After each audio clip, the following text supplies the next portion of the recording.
Heureux ceux qui reconnaissent leur pauvreté spirituelle, c'est le thème d'aujourd'hui. Vous savez, ou vous ne savez pas, si vous étiez absent la semaine passée, on a commencé un nouveau thème qui consiste à parcourir ensemble les béatitudes et à trouver ensemble le secret du bonheur. Ces béatitudes sont un descriptif des attitudes, des traits de caractère que Jésus veut voir chez ses disciples. Et pour chacun de ces traits de caractère, chacune de ces attitudes de vie qu'on peut retrouver chez les disciples du Seigneur, il y a une bénédiction qui va avec, il y a une bénédiction, une promesse de bonheur.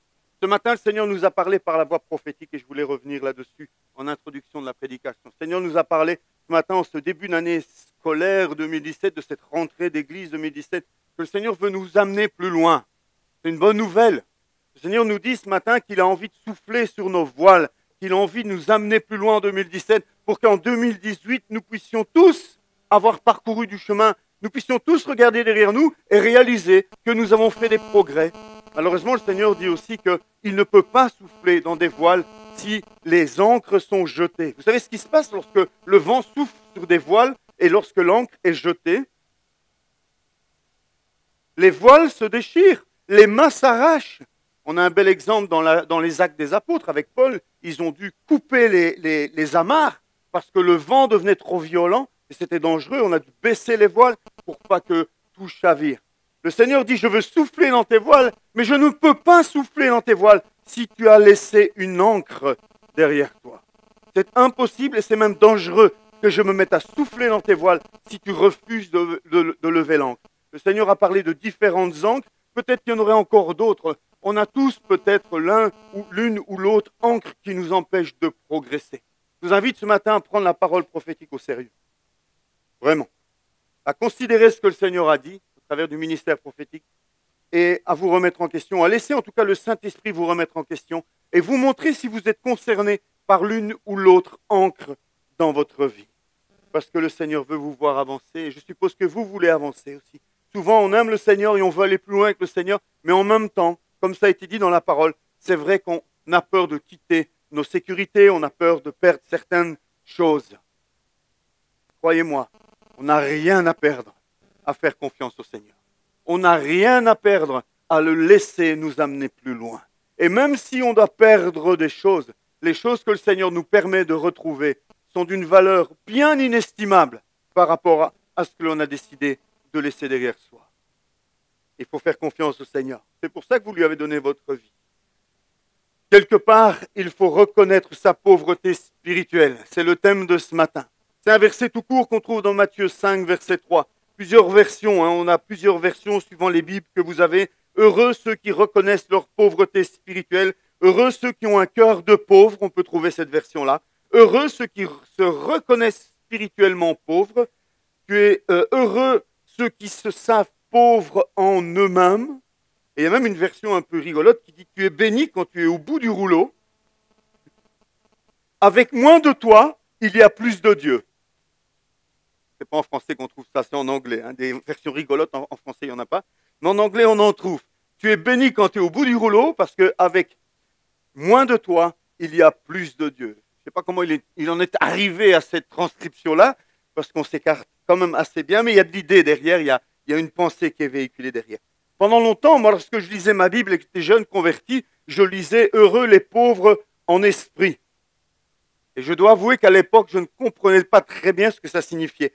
J'avais une compréhension de ce verset, je me disais, mais en fait, il faut être un peu simplet, il ne faut pas être très malin, il ne faut pas être très intelligent. Et j'avais l'impression que c'était une parole qui bénissait les simplets, qui bénissait les gens qui avaient peut-être un certain retard mental, etc. Et quand je lisais ça, je pensais toujours à cette catégorie-là de personnes. Jamais je ne faisais le rapprochement avec celui qu'on peut faire, évidemment, après en grandissant avec le Seigneur. Jésus ne s'adresse pas aux gens sans intelligence. Jésus ne s'adresse pas aux simplets du village. Jésus s'adresse ici et il parle d'une pauvreté, mais d'une pauvreté non pas intellectuelle, ni d'une pauvreté matérielle. Jésus parle ici d'une pauvreté spirituelle. Qu'est-ce que c'est qu'une pauvreté spirituelle? C'est le thème de ce matin. Eh bien, reconnaître sa pauvreté spirituelle, c'est prendre conscience qu'on est pécheur, c'est prendre conscience qu'on est rebelle à Dieu, prendre conscience qu'on est immoral et qu'on n'a rien à offrir à Dieu, qu'on est séparé de Dieu. C'est réaliser au travers de cette pauvreté spirituelle qu'on est en faillite spirituellement parlant, que par rapport à Dieu et spirituellement, nous n'avons rien, pas un centime à lui accorder, à lui apporter. Nous sommes vides, nous sommes pauvres spirituellement. En grec, du temps où Jésus parle, il y a deux mots qui sont utilisés pour parler de pauvres. Il y a les pauvres qui sont pauvres alors qu'ils ont un travail. C'est un mot grec pour cette catégorie-là de pauvres. Ce sont des gens qui bossent, qui ont un travail, qui ont des revenus, mais qui ont des revenus tellement faibles et tellement petits qu'ils restent dans la pauvreté. Mais il y avait un autre mot grec qui était utilisé aussi pour parler de pauvreté. Et là, c'était un mot grec qui parlait de pauvres qui n'avaient même pas de travail et qui étaient réduits à mendier jour après jour pour pouvoir subvenir à leurs besoins. C'est ce mot-là grec, pauvre mendiant, que Jésus utilise pour dire heureux ceux qui sont pauvres spirituellement. Heureux ceux qui reconnaissent, et c'est un mot important, cette traduction-là est pas mal, heureux ceux qui reconnaissent qu'ils sont des mendiants spirituels, qu'ils n'ont rien spirituellement et qu'ils ont besoin de Dieu. On trouve deux beaux exemples dans le Nouveau Testament, enfin il y en a plusieurs, mais j'en ai pris que deux, de pauvreté spirituelle. Dans Luc, chapitre 18, verset 13, nous lisons « Le collecteur d'impôts, lui, se tenait à distance et n'osait même pas lever les yeux au ciel, mais il se frappait la poitrine en disant « Ô Dieu, aie pitié de moi qui suis un pécheur ». Cet homme reconnaissait sa pauvreté spirituelle. Cet homme était un homme qui avait compris, c'était un pécheur, un collecteur d'impôts, il travaillait pour l'ennemi. Il avait compris qu'il était pauvre spirituellement. Et dans son attitude physique, dans ses mots, dans ce petit verset, on voit ce qu'est quelqu'un qui reconnaît sa pauvreté spirituelle. Dans Luc 7, on ne va pas le lire, mais dans Luc 7, verset 37-38, on a une pécheresse qui vient aux pieds de Jésus, qui mouille les pieds de Jésus de ses larmes et qui essuie les pieds de Jésus avec ses cheveux. C'est aussi une femme qui a compris à quel point elle est pauvre spirituellement. Frères et sœurs, être pauvre spirituel, reconnaître sa pauvreté spirituelle, ce n'est pas seulement un travail que l'on peut faire soi-même. C'est pas je vais entrer en moi-même et je vais m'apitoyer sur mon sort, je vais me considérer comme nul. C'est plus que cela. C'est un travail que le Saint-Esprit initie dans nos cœurs. C'est lui qui commence ce travail dans ton cœur, c'est lui qui commence à élever la voix dans ton cœur, c'est lui qui commence à mettre en lumière ta pauvreté, la pauvreté de ton cœur, ta pauvreté spirituelle. Et à ce moment-là, si toi tu embrayes le pas, si toi tu te mets à travailler avec le Saint-Esprit, si tu reconnais son travail en toi, si tu le laisses te convaincre et t'amener plus loin dans cela, que tu ne fais pas taire cette voix à l'intérieur de ton cœur, c'est ce que nous faisons souvent, bien souvent. Quand le Saint-Esprit nous parle, quand le Saint-Esprit nous reprend, quand le Saint-Esprit essaye de nous parler d'un problème dans notre vie, bien souvent, on essaye de passer à autre chose. On essaye de le faire taire pour oublier, pour vite reprendre le cours de sa vie. Mais si tu collabores avec le Saint-Esprit, si tu le laisses te parler, te montrer à quel point tu es pauvre spirituellement, alors lui va t'amener plus loin, lui va pouvoir te faire grandir.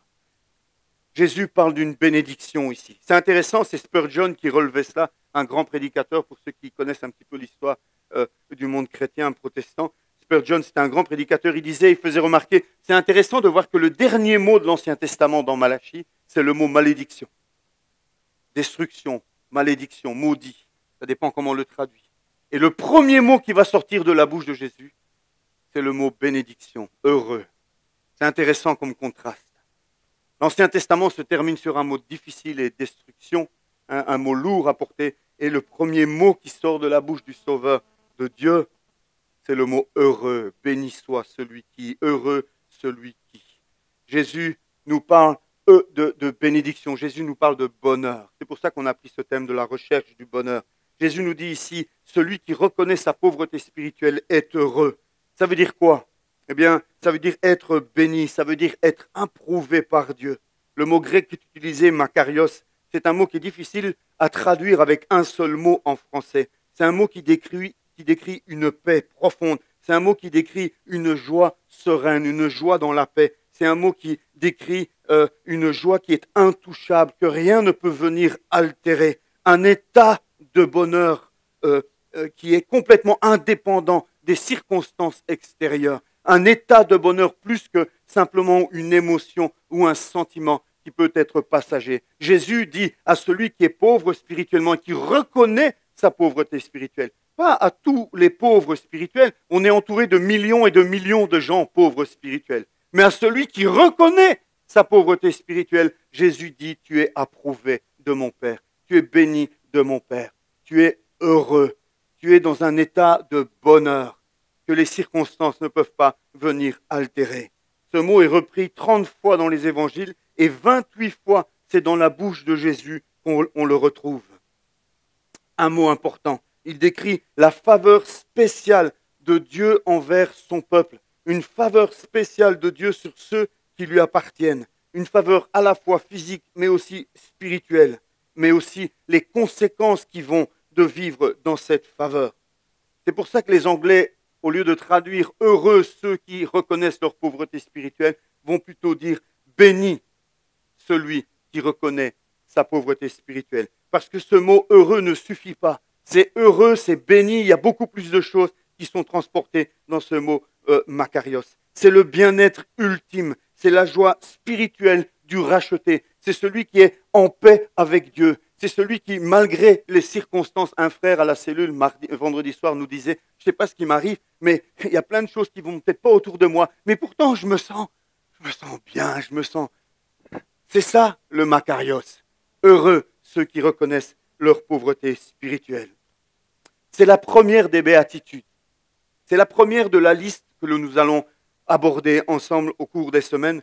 Et elle n'est pas la première pour rien. Jésus n'a pas tiré au sort en se disant, tiens, allez, j'en ai 8, 9 à donner, je vais les mettre dans quel ordre. Non, Jésus commence intentionnellement par cela, parce que c'est par là que commence ton voyage avec Dieu. C'est par là qu'une relation avec Dieu est possible. C'est un peu comme une échelle. Et ce premier échelon, imaginez un peu comment ça serait si cette échelle que Dieu nous envoyait, le premier échelon était mis à 1,20 m. J'en connais déjà plein qui n'arriveraient pas à lever le pied jusqu'à 1,20 m pour monter sur l'échelle. Il y en a qui font 1,25 m dans l'église, il y en a qui font 1,30 m. Ils viennent de tout en bas de l'Europe, là-bas, dans le fin fond. Mais Dieu n'a pas mis le premier échelon à 1,20 m, frères et sœurs. Dieu a mis le premier échelon le plus bas possible. Le plus bas possible pour que le plus petit d'entre nous puisse avoir accès à cette échelle des béatitudes, puisse pouvoir lui aussi grimper et monter. Imaginez-vous si Dieu, au lieu de mettre comme premier échelon à cette échelle des béatitudes, avait dit, au lieu de dire heureux ceux qui reconnaissent leur pauvreté spirituelle, avait dit heureux ceux qui ont leur cœur pur. Eh bien, le premier échelon, frères et sœurs, il aurait été bien élevé et bien difficile à attraper. Et les autres béatitudes auraient été bien loin de notre portée. Et c'est extraordinaire et c'est une grâce de Dieu et c'est une bénédiction de Dieu. C'est une preuve de son amour envers nous qu'il commence ces béatitudes en mettant l'échelon le plus bas possible. Ainsi, le premier point de contact avec Dieu n'est pas basé sur ce que j'ai, un cœur pur, de la douceur, de la bonté, mais est basé sur ce que je n'ai pas. Comment est-ce qu'il faut faire pour s'approcher de Dieu? Qu'est-ce qu'il faut apporter pour pouvoir s'approcher de Dieu? Rien. Il faut justement venir à lui en reconnaissant qu'on n'a rien à lui donner. C'est comme ça qu'on s'approche de Dieu. Sur cette terre, on a des millions et des millions d'êtres humains qui essayent de s'approcher de Dieu en lui apportant quelque chose, qui essayent de trouver un accès vers Dieu en apportant quelque chose, en faisant des efforts pour bien ceci, en faisant des bonnes actions pour cela, en essayant de se faire du mal, en s'automutilant, en se punissant, en s'autopunissant. Enfin, il y a toutes sortes de... Vous avez qu'à regarder un petit peu les différentes religions. Nous ne parlons pas d'une religion, parce que nous ne faisons pas des efforts pour aller vers Dieu, c'est lui qui a fait l'effort de venir vers nous. Nous parlons d'une relation. Dieu n'a pas voulu que Christ instaure une nouvelle religion. Je l'ai dit au mariage de Christelle et Jonathan. Ce que Dieu voulait, c'était restaurer une relation avec nous. Et pour cela, il nous donne un moyen. Et le premier moyen, il n'y a rien à lui donner. Il faut juste reconnaître que nous n'avons rien à lui donner. Et à partir du moment où tu viens à Dieu en disant, Seigneur, je reconnais ma pauvreté spirituelle, je reconnais que je suis loin de toi, je reconnais que je n'ai rien à t'offrir, il n'y a rien de bon spirituellement en moi, il n'y a aucune richesse spirituelle en moi. Tu te frappes la poitrine comme ce collecteur d'impôts, tu n'oses même pas regarder. Et tu dis, Seigneur, aie pitié de moi, car je suis un pécheur. Ça, c'est la formule magique, entre guillemets. Dans une église, parler de formule magique, peut-être pas approprié, mais c'est la formule magique qui nous ouvre l'accès au Père. La formule magique qui nous ouvre l'accès au Père. Reconnaître que l'on est pécheur. Je le disais il y a quelques dimanches, il n'y a pas d'autre chemin que le chemin de la repentance. Il n'y a pas d'autre moyen possible pour s'approcher de Dieu qu'au travers de la repentance. Reconnaître que nous n'avons rien, que nous sommes vides. C'est là le point de contact entre Dieu et ton âme. C'est là le point de contact entre Dieu et ton âme. Reconnaître ta pauvreté spirituelle. Parfois, je m'approche de Dieu et j'essaye de me trouver toutes sortes d'excuses. Oui, c'est vrai, Seigneur, mais tu sais, j'ai pourtant essayé ça, j'ai fait ça. Et alors que ce serait tellement plus simple si simplement je disais, Seigneur, je n'ai pas d'excuses. Je n'ai pas d'excuses. Je suis pauvre spirituellement. Encore une fois, je fais devant toi le constat de ma pauvreté spirituelle.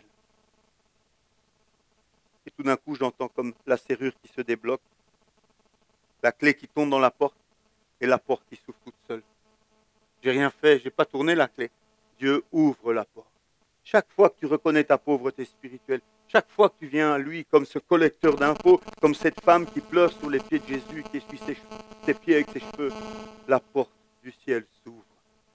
Le cœur du Père s'ouvre et il t'accueille. Il t'accueille. Heureux ceux qui reconnaissent leur pauvreté spirituelle. À ceux-là est réservé le royaume des cieux. Ceux qui reconnaissent leur pauvreté spirituelle sont récompensés du royaume des cieux. Personne dira, le royaume des cieux n'est pas donné sur base de ta race. Le royaume des cieux n'est pas donné sur base de tes mérites.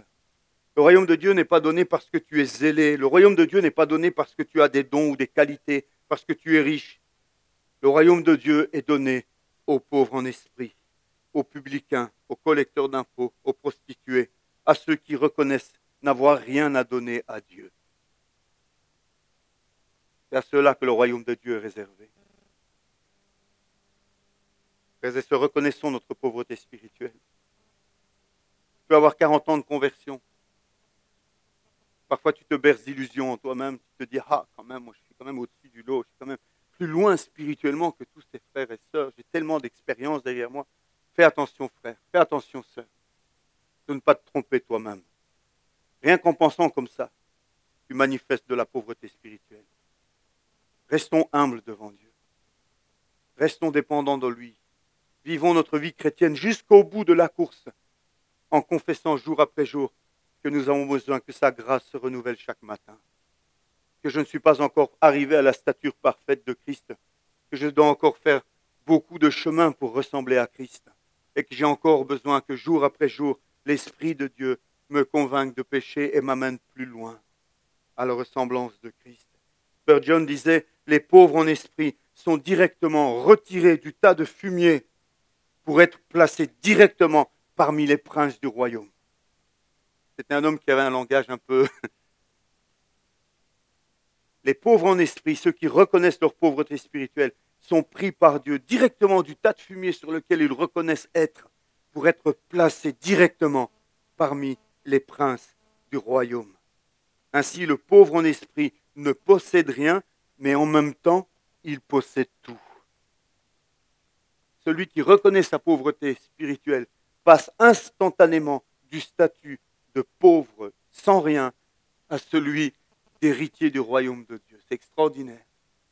Il y a tout intérêt, frères et sœurs, à reconnaître sa pauvreté spirituelle. Spurgeon disait « heureuse pauvreté spirituelle ». Bienheureuse pauvreté spirituelle. Une bénédiction d'être pauvre spirituellement. C'est avec raison que cette première béatitude nous appelle à la pauvreté spirituelle parce que sans cette prise de conscience, sans avoir réalisé d'atteindre les autres échelons des béatitudes, j'ai besoin de réaliser que je n'ai rien en moi pour pouvoir pleurer sur les autres, que je n'ai rien en moi pour pouvoir être doux, pour pouvoir faire preuve de bonté. J'ai besoin que Dieu me donne la vie. J'ai besoin de passer de la mort spirituelle à la vie spirituelle. J'ai besoin de l'action de l'Esprit de Dieu en moi pour pouvoir manifester les autres béatitudes. Ainsi, on pleure lorsqu'on est pauvre en esprit. Ainsi, on est doux envers les autres lorsqu'on a une vision humble de soi. Je rencontre parfois des gens comme ça qui font preuve d'énormément de dureté. Demandons au Seigneur de nous aider à être humbles tous les jours un peu plus. On ne peut pas avoir faim et soif de justice lorsqu'on est dans l'abondance. C'est étonnant de voir que c'est souvent les classes les plus pauvres de la société qui se bougent un peu, on ne dit pas ça dans l'église non plus, mais qui se bougent les fesses pour venir en aide à ceux qui sont dans le besoin. Rarement les nantis. Parce que lorsque tu es dans l'abondance, tu n'as pas faim et soif de justice, tout va bien pour toi et tu te fiches pas mal de ce qui se passe pour les autres, tu te sens inatteignable, tu te sens à l'abri. On ne peut pas faire preuve de bonté envers un autre si on a une opinion trop haute de soi. Aussi, Jésus met cette première béatitude tout en bas de l'échelle, comme premier échelon pour chacun d'entre nous, et nous encourage à reconnaître notre pauvreté spirituelle comme première étape des béatitudes, comme premier pas pour être un disciple, pour lui ressembler, pour vivre comme lui, pour le refléter. Reconnaissons notre pauvreté spirituelle. Et à partir de là, c'est comme une nouvelle naissance en fait. Le Saint-Esprit vient en toi et commence son œuvre dans ta vie. Et commence à t'amener à ressembler à Christ, à manifester la douceur de Christ, à manifester la bonté de Christ, à manifester le souci que Christ avait pour donner à manger à ceux qui avaient faim. Un Christ qui voulait que la justice, et qui viendra un jour restaurer la justice de Dieu, qui régnera avec justice. C'est à cela que le Seigneur nous appelle, frères et sœurs. Ce matin, le Seigneur nous dit, jette ton encre. Jette ton encre. Et moi, je trouve que ça colle avec ce que j'avais sur mon cœur ce matin. Jette ton encre. Arrête de te cacher derrière toutes sortes d'excuses. Arrête de te construire. Parfois, on fait ça. On se construit une image de soi présentable. On refuse de voir comment Dieu nous voit et on se construit une image de soi. On court à gauche, à droite, on fait du bien par-ci, on fait du bien par-là. On essaye de se faire une petite collection de mérites parce qu'on refuse d'entendre la voix du Saint-Esprit qui nous dit « Mais Christ ne règne pas dans ta vie. Tu ne vis pas pour Christ, tu vis pour toi. Tu es pauvre spirituellement. Tu as peut-être plein de dollars ou d'euros dans tes poches, tu es peut-être riche matériellement, peut-être que tu es riche en santé, tu es en pleine forme, mais spirituellement, quel est l'état de ton cœur ce matin? Et en ce début d'année 2017, si le Seigneur prend la peine de nous parler et en nous rappelant que nous devons reconnaître notre pauvreté spirituelle, ou qu'il prend la peine de nous rappeler qu'il y a des ancres dans nos vies. Le Seigneur en a cité que 3, mais il y en a d'autres. Le Seigneur nous invite à poser un choix ce matin. Il nous invite à poser un choix ce matin. Il y a 2 catégories d'hommes sur la terre, 2 catégories d'hommes et de femmes, 2 groupes. Il y a ceux qui marchent dans les béatitudes, il y a ceux qui font des béatitudes un objectif pour leur vie, ressembler au Seigneur. Ok, il y a 2 semaines ou il y a 3 mois, tu t'emportais, tu insultais, tu te mettais en colère, tu trichais, tu mentais, etc. Mais aujourd'hui, n'as-tu pas envie de passer une étape, d'aller plus loin et de laisser Christ grandir en toi. Ce n'est pas possible d'avoir des années de conversion et de toujours rester au même endroit. Tu prends le bateau pour faire une croisière et que tu vois que le bateau, pour qui tu as payé bien cher le billet, ne quitte pas le port. On te dit la croisière a commencé et les jours passent et les semaines passent et ton bateau, il reste toujours au même endroit. Tu ne vas pas être satisfait de la croisière. Où en es-tu dans ta croisière avec le Seigneur? Est-ce que tu progresses? Est-ce qu'il y a des progrès dans ta vie spirituelle? Est-ce qu'il y a des changements? Est-ce que ton vieux caractère est en train d'être transformé par celui de Christ? Est-ce que Christ apparaît en toi? On a un effet comme ça en cinéma, là, le fondu enchaîné. Là. Vous connaissez ça? Quand il y a une image et l'image disparaît et une autre vient devant. Et il y a une période entre les deux où on voit les deux images mélangées. Et puis tout d'un coup, l'ancienne disparaît, il y a une nouvelle qui vient. Où en es-tu dans ce fondu enchaîné dans ta vie entre toi et Christ qui commence à prendre plus de place? Où est-ce qu'on en est? Est-ce que c'est toi qu'on voit et derrière toi, on voit vaguement Christ se dessiner? Ou est-ce que tu en es à un point où pour l'instant, c'est toi et Christ, ça devient confus, on commence à avoir du mal? Ou est-ce que tu es encore plus loin, où tu n'es plus là et c'est Christ qu'on voit dans ta vie? C'est à cela qu'on mesure la croissance. Quelqu'un me disait, mais à quoi est-ce qu'on voit qu'on grandit spirituellement? On voit Christ en toi. Plus on voit Christ en toi, plus c'est la preuve que tu grandis. Si après 10 ans, on ne voit toujours que toi, et on est toujours en train de se dire, mais il est où Christ dans sa vie? Il y a un souci, frères et sœurs. Il y a un souci. Ce matin, le Seigneur nous appelle en ce début d'année scolaire 2017 à lâcher les amarres. À lâcher les amarres. Il veut souffler. Il veut t'amener plus loin tout au long de cette année. Il veut te faire grandir. Il veut t'amener à le connaître.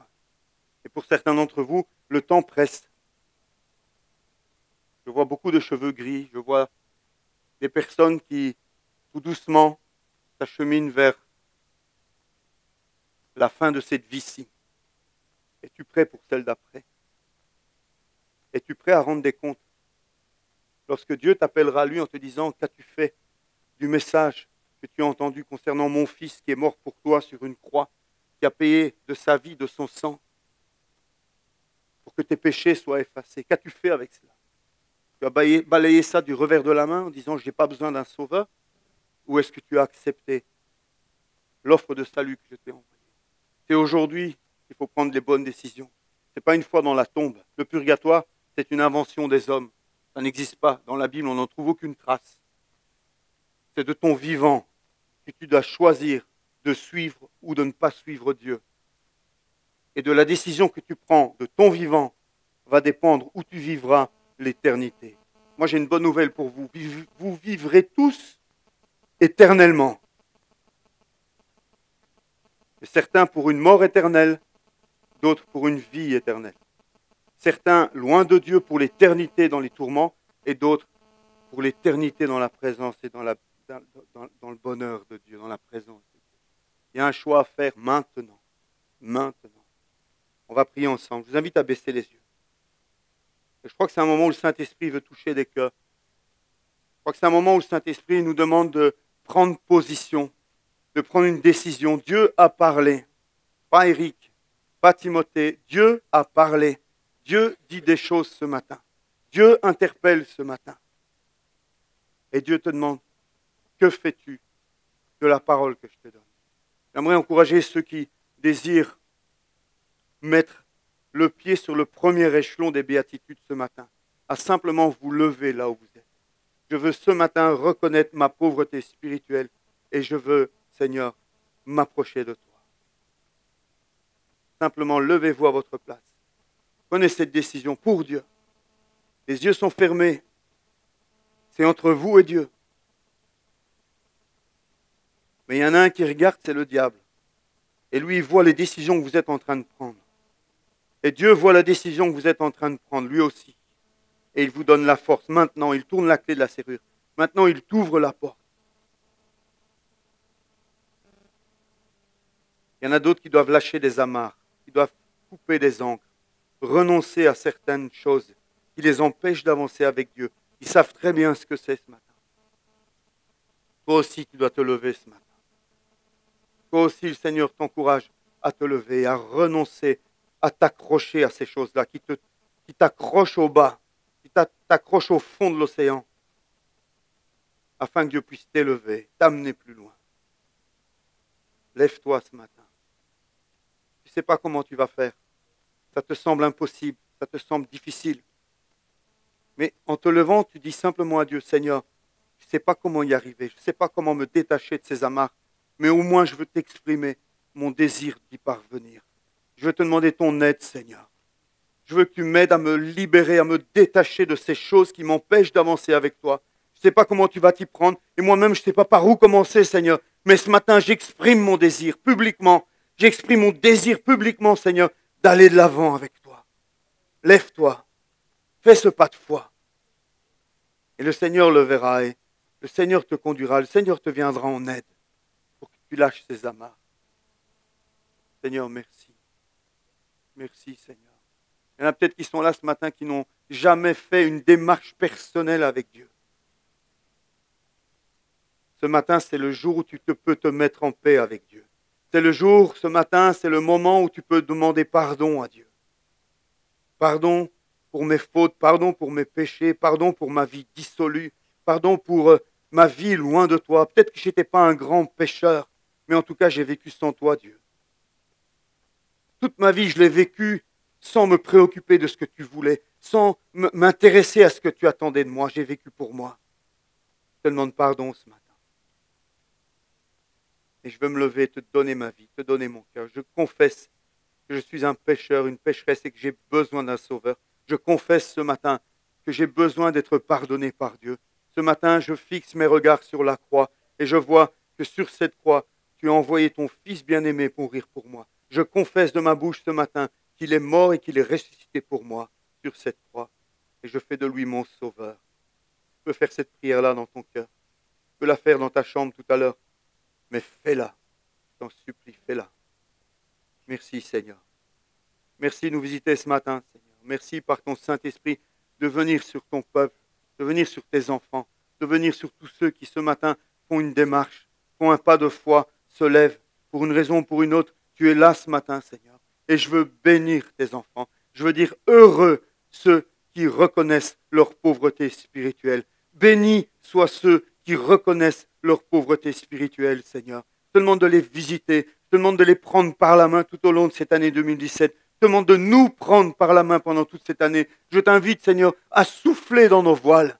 Je refuse d'être à la fin de cette année comme je suis aujourd'hui. Je refuse cela dans le nom de Jésus. Je veux progresser avec toi. Je veux qu'Éric disparaisse et je veux que Christ apparaisse. Je veux vraiment progresser dans ce fondu enchaîné, Seigneur. C'est la prière de tous ceux qui sont debout ce matin. Tu entends nos cœurs, Seigneur. Tu entends nos prières. Merci de bénir ton peuple. Merci de bénir ton assemblée. Merci de bénir tes enfants. Merci de prendre chacun par la main là où il est maintenant. Et tu le fais progresser, tu l'emmènes plus loin. Merci Seigneur de toucher le cœur de ceux qui ne te connaissent pas encore. De ceux qui se moquent peut-être même de toi. De ceux qui rigolent peut-être à l'intérieur d'eux-mêmes maintenant.